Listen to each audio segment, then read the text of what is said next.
तालिबा को आवाज देता हूँ कि यहाँ आकर अपना मकालमा पेश करे। मेघात कौसर बिन शेख कलीम, मदीहा परवीन बिन नईमुद्दीन, अशफिया सदफ बिन मोहम्मद साबिर, साजिदा अंजुम बिन गफ्फार शाह, तो यहाँ आकर अपना मकालमा पेश करें।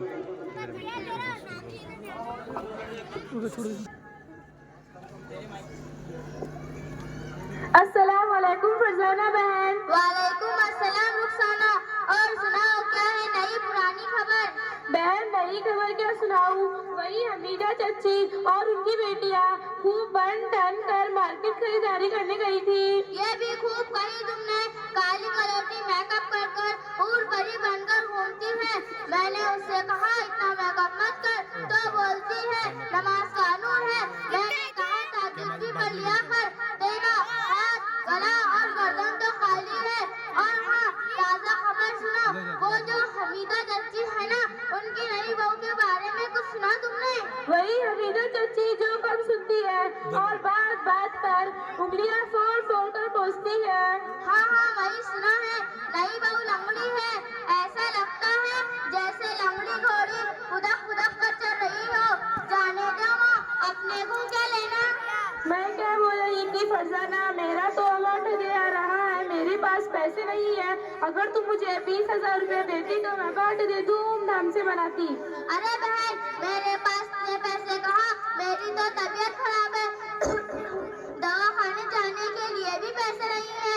मगर मैं एक रास्ता तुझे बताती हूँ, किसी से उधार मांगने की जरूरत नहीं। कोई भी फंक्शन हो, घर में किसी का बर्थडे हो, किसी का चिल्ला हो, हल्दी हो या मेहंदी, शादी बिया मंगनी, चाहे भी दुमाग्या हो, उठा लो बजट कार्ड से पैसे।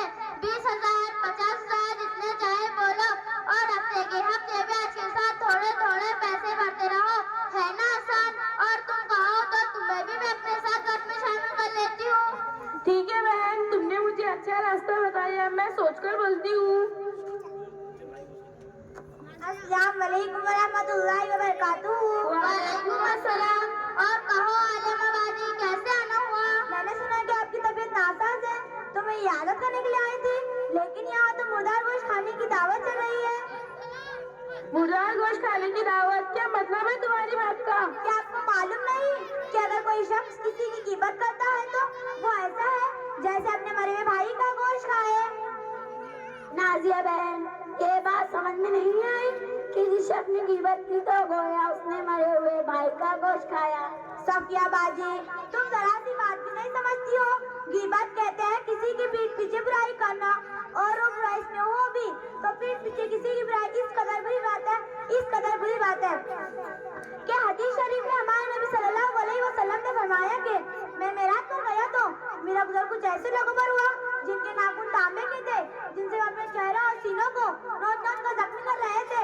मैंने हजरत जिब्राइल सलाम से पूछा कि ये लोग कौन है? हजरत जिब्राइल सलाम ने बताया कि ये लोग इंसान का गोश्त खाया करते थे, यानी इनकी गिबत करते थे। छी छी आलिमा बाजी, अल्लाह रहम करे, ये तो गंदी और बुरी बात है। हाँ बहनों, लेकिन आज हमारे माशरे में इस बुराई को बुराई नहीं समझाता। जहाँ दो चार लोग या दो चार औरतें जमा हुई, गिबत बोतान चुगली शुरू होगी। क्या आपको मालूम है ऐसे लोगों का आखिरत में क्या हाल होगा? नहीं बहन, हमें नहीं मालूम है कि ऐसे लोगों का आखिरत में क्या हाल होगा। ऐसे लोगों ने अगर तौबा नहीं की और अपने आप को बाज ना आए तो जहन्नम में जाएंगे और वहाँ सख्त से सख्त सजा पाएंगे। आलिमा बहन, मुझे भी कुछ बताओ बजट कार्ड के बारे में, इस्लाम में इसका क्या हुक्म है? बहन, आपने बहुत अच्छा सवाल किया। देखिए, जो बजट कार्ड और ब्याज की एक शक्ल है जो सरासर नाजायज और हराम है और कुफार मुशरिकीन की बहुत बड़ी साजिश है। मुसलमान औरतें अपने घर में पर्दे में रहती है, वो अपने ज़र्द व इस्मत की हिफाजत करती है। वो कुफार मुशरिकीन की औरतों की तरह बेपर्दा हो नहीं रहती और मर्दों के इख्तिलाफ से परहेज करती है और अपने औलाद को हलाल लुक़्मा खिलाती है और उनकी तरबियत करती है। ये चीजें उन्हें खटकती है और सुस्ती है। बहन, बजट कार्ड इतनी मनहूस और बुरी चीज है कि घर में बेबरकती होती है और इसमें ना महरम से बातें करना, फोन पर चैटिंग करना, आपस में झगड़ना, यहाँ तक कि इज्जत की धज्जियां उड़ाई जाती है। अगर ग्रुप का एक मेंबर ही पैसे नहीं भरे तो इसका वेट पूरे ग्रुप को देना पड़ता है। पैसे न भरने वाले को कोसते हैं, गालियां देते हैं, नौबत झगड़े की आ जाती है और खून खराबा हो जाता है। हमें मुसलमान होने के नाते इससे तौबा करनी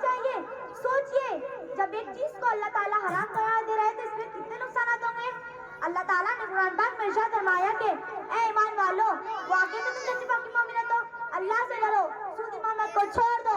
फिर अगर तुमने ऐसा ना किया, यानी सूदी मोहम्मद को ना छोड़ा, तो अल्लाह इसके रसूल की तरफ से तुम्हारे खिलाफ ऐलान जंग है। और सुनो, हज़रत जाबिर बिन अब्दुल्लाह रज़ी अल्लाह अन्हु से रिवायत है कि रसूल सल्लल्लाहु अलैहि वसल्लम ने फरमाया, सूद खाने, सूद देने और सूदी सवाल लिखने पर गवाह बनने वाले पर लानत फरमाई और फरमाया कि ये गुनाहगारी में सब बराबर के शरीक हैं। कुरान व सुन्नत से मालूम होता है कि दिगर कबीरा गुनाहों की सजा में इतनी शिद्दत नहीं करी जितनी सूद की सजा बयान की गई। यानी अल्लाह और उसके रसूल से ऐलान जंग, जब अल्लाह ताला की तरफ से ऐलान जंग है तो सोचिए बंदे का क्या होगा। इसीलिए जो सूद के गट में मुलविस है वो अपनी मदद खत्म कर दे और अल्लाह से डरे। आले बाबा जी, आपका बहुत बहुत शुक्रिया। आज से हम वादा करते हैं कि आज से हम गिबत, चुगली, हसद और खुसूसन बरकत जैसे गुनाहों से परहेज करेंगे। और जो मर्द औरतें हमें सुन रही है उनसे गुजारिश करेंगे कि वो भी इन बातों पर अमल करें और जो मर्द हजरात है वो भी अपनी घर की औरतों को बजटगर से दूर रहने को कहेंगे। अल्लाह ताला से दुआ है कि हम सबको अमल करने की तौफीक अता फरमाए। आमीन। अस्सलाम वालेकुम।